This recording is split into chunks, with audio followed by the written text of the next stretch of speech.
Hola queridas amigas y amigos artenautas, bienvenidos a un nuevo capítulo de El Auriga del Arte, bienvenidos a Roma, la ciudad eterna, Caput Mundi, la capital de un grandísimo imperio, y bienvenidos a, señoras y señores, el impresionante Anfiteatro Flavio, más conocido como el Coliseo.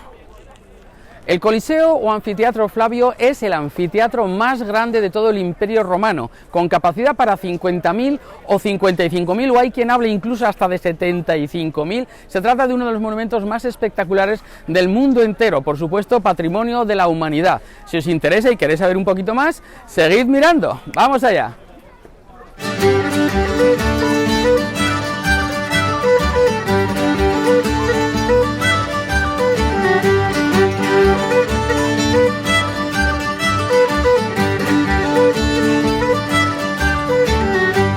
¿Por qué el Anfiteatro Flavio se llama así? Bueno, para empezar, porque es un anfiteatro, lógicamente, y recordemos que un anfiteatro es como dos teatros puestos juntos. De hecho, la palabra anfiteatro significa como teatro doble, y tiene una planta elíptica que, por tanto, duplica la de cualquier teatro griego o romano, sobre todo romano.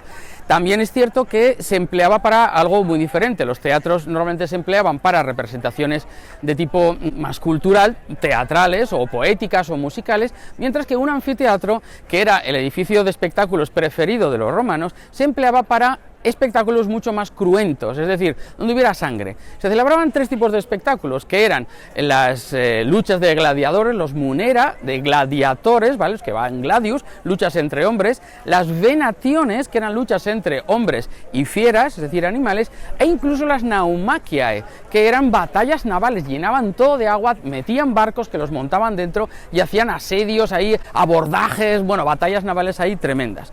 Por tanto, un anfiteatro, lo preferido de los romanos. ¿Por qué Flavio? Pues porque lo fundó la dinastía Flavia, una dinastía que tuvo solamente tres emperadores, que fueron Vespasiano, Tito y Domiciano. Pues bien, Vespasiano fue el que comenzó las obras de este anfiteatro en el año 72 después de Cristo, y fueron terminadas por su hijo y sucesor Tito en el año 80. Fijaos, todo esto en solo 8 años, un verdadero prodigio.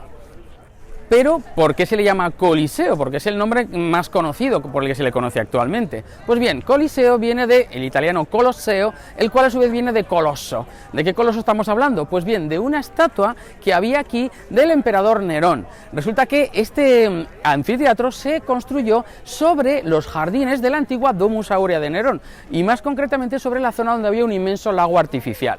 Como ese lago ya no tenía agua y era la zona más llana de toda esta zona, fue ahí donde eligió Vespasiano construir este anfiteatro. Pero resulta que en tiempos de Nerón, junto al palacio y junto a estos jardines, había una estatua gigantesca que le representaba a sí mismo como Apolo, una estatua que debía tener 12 o 15 metros, forrada en oro, una verdadera pasada. Y como era tan gigantesca, le llamaban el Colosso, y de Colosso, Colosseo. Esa estatua se perdió, por supuesto, pero ha quedado el nombre. Así que ahora sabemos por qué Coliseo se llama Coliseo. Las dimensiones del Coliseo son colosales, como no podía ser de otra forma. Es un edificio realmente gigantesco. Tiene una planta elíptica, ya lo hemos dicho, y los dos ejes miden, uno el largo 156 metros y el corto 148. Todo esto con una altura de unos 48 metros y 526 metros de perímetro. Esto le hace un edificio gigantesco, o sea, más de medio kilómetro para rodear todo esto. Es tan grande que tiene dimensiones urbanísticas, de tal forma que la ubicación del Coliseo determinó la posición de todas las avenidas que se fueron construyendo a su alrededor. Hoy día tiene una función, bueno, totalmente urbanística, que destaca mucho sobre el plano de la ciudad. Por cierto, respecto a su capacidad, ¿cuánta gente cabía aquí? Como he comentado antes, hay diversas opiniones. Los más comedidos, digamos, dice que cabían hasta 50.000 personas, pero hoy día se cree que, tomando en cuenta los pisos superiores donde estaban las mujeres y los esclavos que iban de pie, podían albergar hasta 75.000 espectadores. Esto es una auténtica burrada y lo convierte, por supuesto, en el anfiteatro más grande de todo el imperio. Téngase en cuenta que había otros muchos anfiteatros. En Hispania tenemos algunos, como el de Tarraco, del que ya hablamos, o el de Itálica, y en el de Itálica, por ejemplo, cabían 25.000, para que os hagáis una idea de la comparación y de las dimensiones de este colosal edificio. Bueno, quizá os estéis preguntando por qué está roto, porque como veis tiene como varias capas y ahora explicaremos la estructura, pero no está entero. Pues bien, esto ha sufrido muchísimo, naturalmente. Hay que decir que se siguió utilizando hasta el siglo VI después de Cristo, o sea, hasta bastante tiempo después de que hubiera caído el Imperio Romano, que como recordaréis, cayó en el año 476, el Imperio Romano de Occidente estamos hablando.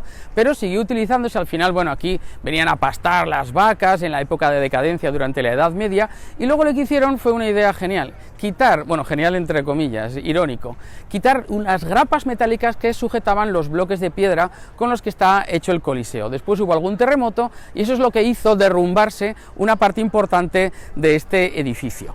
Se utilizó también como cantera, o sea que de aquí cogieron muchos materiales con los que están construidos algunos de los palacios romanos del Renacimiento. Luego tuvo un cierto éxito, o sea, una suerte, digamos, porque esto, y esto es una curiosidad que no todo el mundo sabe, se convirtió en iglesia. Sí, señores, esto es un templo cristiano dedicado a los mártires que, según parece, perecieron aquí en la época de las persecuciones y, por ejemplo, ahora en época de Semana Santa, el Papa dirige o preside un Via Crucis que tiene lugar dentro de este edificio. El hecho de que se convirtiera en iglesia cristiana católica fue parte de, digamos, el nuevo respeto que se tuvo por el edificio y por eso se ha mantenido hasta hoy en día que, bueno, está protegidísimo porque es patrimonio de la humanidad, naturalmente.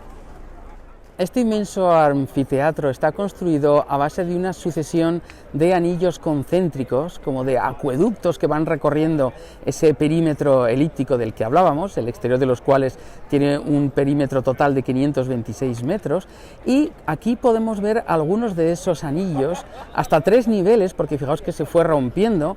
Como he dicho antes, quitaron algunas grapas metálicas que sujetaban los tambores y los bloques y por eso se derrumbó. Por aquí vimos la tercera capa, digamos, un anillo interno, por aquí vimos la segunda, con estas personas ahí asomadas, y por aquí veríamos la primera de las capas, es decir, el revestimiento exterior, la fachada.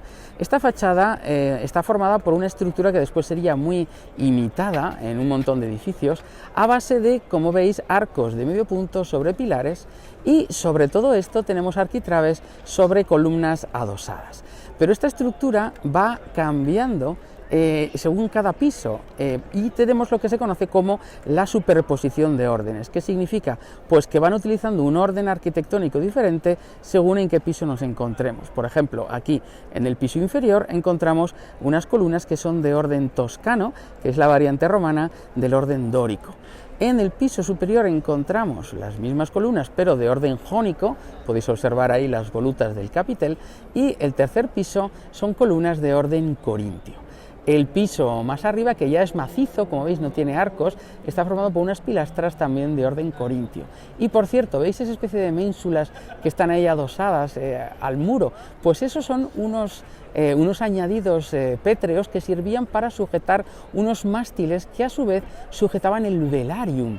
Y el velarium es un toldo que cubría gran parte del graderío de este inmenso anfiteatro, como algunas modernas plazas de toros o estadios de fútbol que también se cubren. Por cierto, que la estructura complejísima de este interior ha sido imitada en plazas de toros y estadios de fútbol porque no se ha inventado prácticamente nada mejor. Está formado por una serie de sucesión de rampas y de bóvedas, de anillos, bóvedas anulares, que permitían el acceso y la evacuación muy rápida de todos los espectadores. Por cierto, que son 80 arcos lo que tiene y por tanto tenía 80 entradas para permitir el acceso, como digo, muy rápido de los espectadores de este espectáculo. Tengo que decir que estos espectáculos eran gratuitos y podía entrar toda la población, aunque por supuesto cada una estaba en una parte diferente.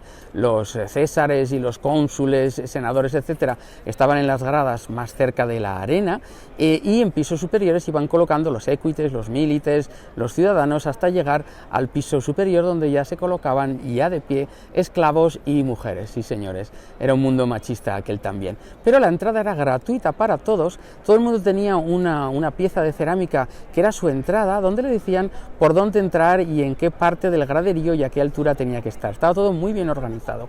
80 puertas por las que entraban y salían, los famosos vomitoria, por los que la población, los espectadores, podían evacuar el edificio muy rápidamente. es una estructura que, como digo, ha sido copiada e imitada por los grandes estadios modernos, porque no se ha inventado nada mejor que esto. Bueno, mirad, desde aquí podemos ver esta zona que está mejor iluminada por el sol ahora mismo, y estamos viendo el tercer anillo, o sea, la tercera capa es una serie de anillos concéntricos a modo de acueductos, entre comillas, que iban formando esa planta elíptica. Por aquí vemos los agujeros que dejaron los brutos, que fueron arrancando las grapas metálicas que sujetaban toda la estructura de piedra, y como estaban hechas de bronce, pues se lo llevaron para fundirlo y reutilizarlo. Y eso es el motivo por el que una parte del Coliseo se derrumbó cuando hubo algunos terremotos. Por aquí vemos cómo era la segunda capa, fijaos que todavía se ve por aquí parte de esas bóvedas anulares que rodean todo el edificio, e incluso pues el tercer nivel, que sería ya la fachada exterior. Esto nos permite observar y apreciar un poco mejor cómo era la estructura interna de este colosal edificio.